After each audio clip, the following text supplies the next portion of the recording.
Jansangram news, बातमीची सत्यता हीच आमची ओळख। खासदार अमर काळे, वर्धा जिल्हाध्यक्ष अतुल वांदिले यांनी स्वतःच्या रक्ताने लिहिले पत्र। सिंदी रेल्वे येथे प्राथमिक आरोग्य केंद्राला ग्रामीण रुग्णालयाचा दर्जा देण्यासाठी नागरिक आक्रमक झाले। खासदार अमर काळे आणि राष्ट्रवादी काँग्रेसचे वर्धा जिल्हाध्यक्ष अतुल वांदिले यांनी स्वतःच्या रक्ताने पत्र लिहून आंदोलनाला पाठिंबा दर्शवलाय।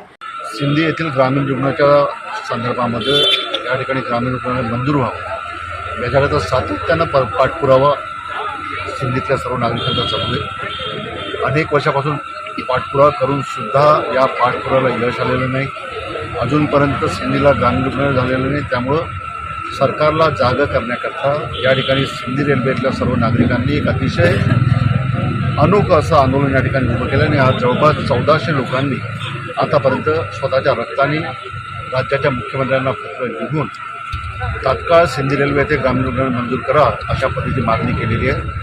मला या निमित्तानं अतिशय वाईट वाटतं की देशाला स्वातंत्र्य भेटून इतके वर्ष झाले, परंतु एका ग्रामीण रुग्णाच्या मागणीकरता लोकांना रक्ताचे पत्र लिहून जर मुख्यमंत्र्यांना जर विनंती करावं लागत असेल तर याच्यापेक्षा दुसरी शोकांतिका कुठली नसावी। जे सुभाषचंद्र बोसांनी स्वातंत्र्याच्या पहिले नारा दिला होता की तुम मुझे खून दो मैं तुम्हें आज़ादी दूंगा, परंतु आज एका ग्रामीण रुग्णाच्या मागणी करता देशाला स्वातंत्र्य मिळाल्यानंतर सुद्धा लोकांना रक्ताचे पत्र लिहून मागणी करावं लागते, याच्यापेक्षा दुसरी शोकांतिका कुठली नसावी। आणि मुख्यमंत्री विदर्भातले सिंदीपासून एक तासाच्या अंतरावर राहतात, तरीसुद्धा सिंदीसारख्या महत्त्वाच्या गावाच्या प्रश्नावर अजूनपर्यंत मुख्यमंत्र्यांचं लक्ष जात नाही, पालकमंत्र्यांचं लक्ष जात नाही।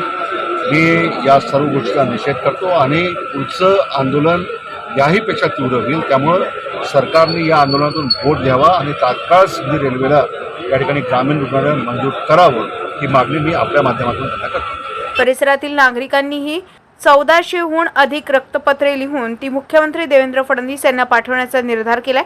टाळ मृदंगाच्या गजरात निवेदने देऊन आणि आश्वासने देऊनही प्रशासनाने दखल घेतली नसल्याने संतप्त नागरिकांनी हा अनोखा मार्ग अवलंबलाय।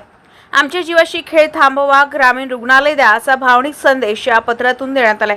सर्व धर्म, समाज आणि पक्षाचे नागरिक एकत्र येत सिंदीसह लगतच्या 25 गावांच्या आरोग्य प्रश्नांसाठी प्राथमिक आरोग्य केंद्राचे तातडीनं ग्रामीण रुग्णालयात रूपांतर करण्याची ठाम मागणी करण्यात आली आहे। मागणी मान्य न झाल्यास आंदोलन अधिक तीव्र करण्याचा इशारा देण्यात आलाय।